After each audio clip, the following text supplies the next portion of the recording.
Metro রেলের একটি station থেকে আগুনের লাল সিগারেটের মতো জল জল করা কর্নার। দু একটা বাস নিজের ঠিকানায় পৌঁছাতে পারেন। একের পর এক যানবাহনে অস্বাভাবিকভাবে আগুন লেগে যাচ্ছে। ধোঁয়ার রেখায় মানুষ ছুটছে, চিৎকার, সাইরেন, ক্ষুদ্র বিকল্প পথে রুট বদলানো সব মিশে তৈরি করেছে এক ভয়াবহ উত্তেজনা। রাস্তাঘাটে যাত্রীরা হুড়োহুড়ি করে নেমে আসে। কিছু চালক কুড়াল চালানোর মতো চালকের সিটে ঝাঁপিয়ে বসে দম বন্ধ করে আটকে থাকা দরজা খুলতে চেষ্টা করছে। অন্যদিকে ভয়ে কেউ কেউ গা ঢাকা দিয়েছে দোকানের ভিতরে। মিডিয়া লাইভে কথা বলছে, ক্যামেরা অপারিত। কেঁপে কেঁপে দর্শকেরা মনে করছে এই আগুনগুলো কোনো নির্দিষ্ট উদ্দেশ্য নিয়েই লাগানো হয়েছে। প্রথমটা যেন দুর্ঘটনা, কিন্তু দ্বিতীয়টা, তৃতীয়টা সময়ের ব্যবধানে এবং লক্ষ্য ভিত্তিকতা একে একে সন্দেহ জানাচ্ছে। জনসংযোগ পুলিশ জানাচ্ছে তারা ঘটনাস্থল এবং আগুন নেভানোর কাজ চলছে, কিন্তু গোয়েন্দা সূত্র বলছে এ আর নির্বিচার প্রহার নয়, এগুলো একটি সংঘটিত ছকের অংশ। রিপোর্টারদের মুখে এখন একটাই প্রশ্ন, কারা করছে, কেন করছে, আর কি সবচেয়ে বড় লক্ষ্য। প্রতিটা সূত্র ক্রমে বলছে একটি সুপরিকল্পিত কৌশল কাজ করছে। প্রথম সারির গণপরিবহনকে অচল করে দিয়ে শহরের চলমান অর্থনীতি ও জনজীবন স্তব্ধ করা, তারপরে সেই সৃষ্টি করা বিশৃঙ্খলা কাজে লাগিয়ে নির্দিষ্ট রাজনৈতিক লক্ষ্য অর্জন করা।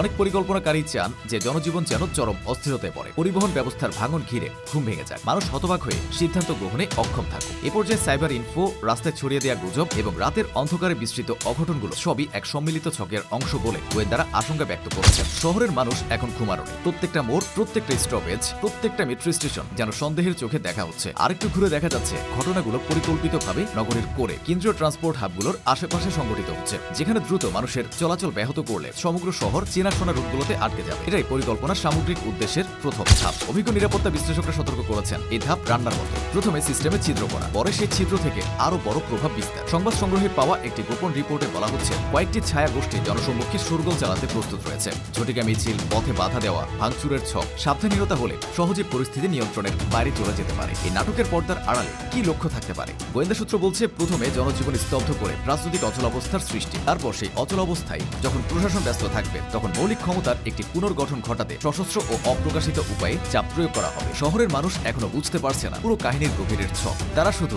দগদগে ধোঁয়া, পুড়ে যাওয়া আসন, ভাঙা কাঁচ ও একাধিক বাসের ধ্বংসাবশেষ দেখছে। কিন্তু এই ছোঁয়ায় তাদের মনে এক জোরালো প্রশ্ন তুলেছে, কারা এই বিশৃঙ্খলা থেকে লাভবান হচ্ছে। থানা লাইন থেকে খবর যাচ্ছে, তদন্ত চলছে তৎপরভাবে, সিসি ফুটেজ খতিয়ে দেখা হচ্ছে, সন্দেহজনকদের লিস্ট তৈরি করা হচ্ছে। কিন্তু পরিস্থিতি দ্রুত বদলে যাচ্ছে। প্রতিটি নতুন আগুন, প্রতিটি নতুন গোয়েন্দা ও নিরাপত্তা বাহিনীকে নতুন চ্যালেঞ্জের মুখে পড়তে হচ্ছে। এই মুহূর্তে সবার কাছে বার্তা একটাই, নিরাপত্তা বলছে অনতিবিলম্বে সন্দেহভাজন স্থান থেকে দূরে থাকা এবং কোনো ধরনের গুজবে কান না দেওয়ার অনুরোধ করা হচ্ছে। কিন্তু সাধারণ মানুষের হাহাকার আর আতঙ্ক সরকারকে ও নিরাপত্তা প্রতিষ্ঠানকে তৎপর হতে বাধ্য করেছে। আরেক দফা তদন্তে আরো জোরালো ইঙ্গিত পাওয়া গেছে যে এই আগুনগুলোকে কেবল চিহ্নিত আক্রমণ বলা যাবে না, এগুলো একটা বৃহত্তর রাজনৈতিক স্ট্র্যাটেজির অংশ, যেখানে পুরো শহরের সচলতা ভাঙা হলে পরবর্তী ধাপে অনিশ্চিত পরিস্থিতি থেকে সুবিধা নেওয়া সম্ভব হবে। শেষ পর্যায়ে বলা হচ্ছে যে কেউ যদি এই অস্থিরতাকে স্থায়ী করতে চায়, সে অল্প সময়ের মধ্যেই তার ইচ্ছামতো পরিস্থিতি তৈরি করে ফেলতে পারে। তাই এখনই প্রয়োজন সতর্ক নজরদারি, দ্রুত গোয়েন্দা বিনিময় এবং সোচ্চার জনসচেতনতা। না হলে এই কাহিনী এখানে থেমে থাকবে না এবং শহর